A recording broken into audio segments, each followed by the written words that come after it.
नमस्कार विनोद। नमस्कार सरला जी। विनोद, एक एफपीओ को अपना व्यवसाय शुरू करने के लिए विभिन्न प्रकार के संसाधनों की आवश्यकता होती है। इस विषय पर चर्चा करने से पहले हम ये देखते हैं कि अभी तक हमने क्या-क्या सीखा है। जरूर सरला जी। हमने देखा है कि हमारे देश में छोटे और सीमांत किसान विभिन्न प्रकार की समस्याओं और चुनौतियों का सामना कर रहे हैं।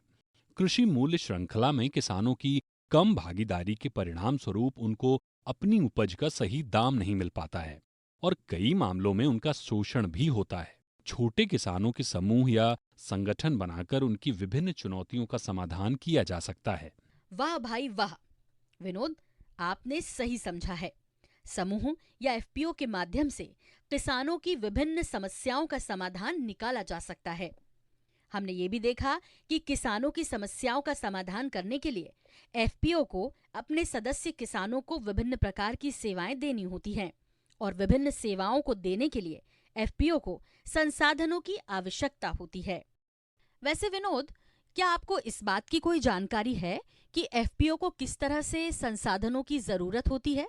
हाँ सरला जी, मुझे इस बारे में जानकारी है। कृषि व्यवसाय विकास के लिए एफपीओ को लोगों, सामग्री और धन की आवश्यकता होती है।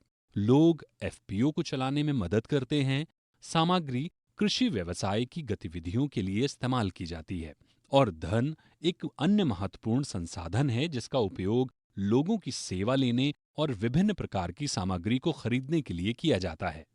आप बिल्कुल सही कह रहे हो विनोद। हम लोग सामग्री और धन के लिए व्यावसायिक भाषा में क्रमशः मानव संसाधन, भौतिक संसाधन और वित्तीय संसाधन जैसे शब्दों का इस्तेमाल करते हैं।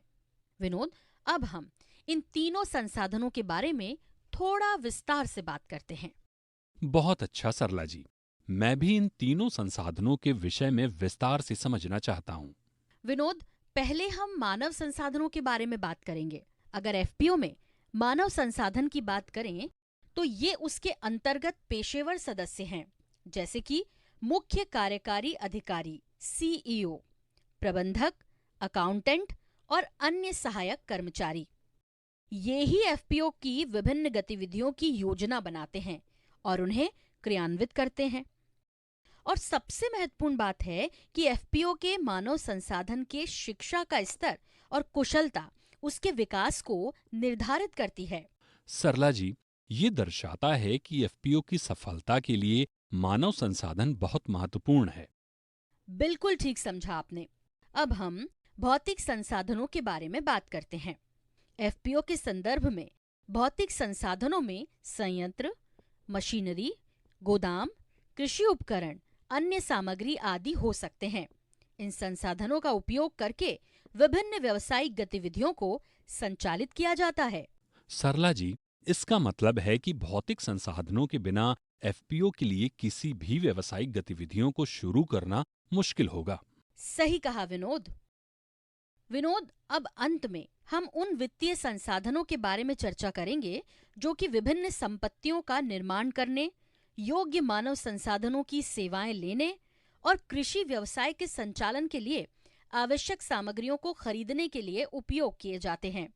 इसके अलावा वित्तीय संसाधन एफपीओ की ऊपरी व्ययों, ओवरहेड कास्ट तथा विभिन्न कानूनी और वैधानिक अनुपालनों को पूरा करने के लिए भी आवश्यक होते हैं। इसलिए एफपीओ की विभिन्न गतिविधियों को समयबद्ध तरीके से अंजाम देने के लिए वित्तीय संसाधनों को जुटाना महत्वपूर्ण होता है।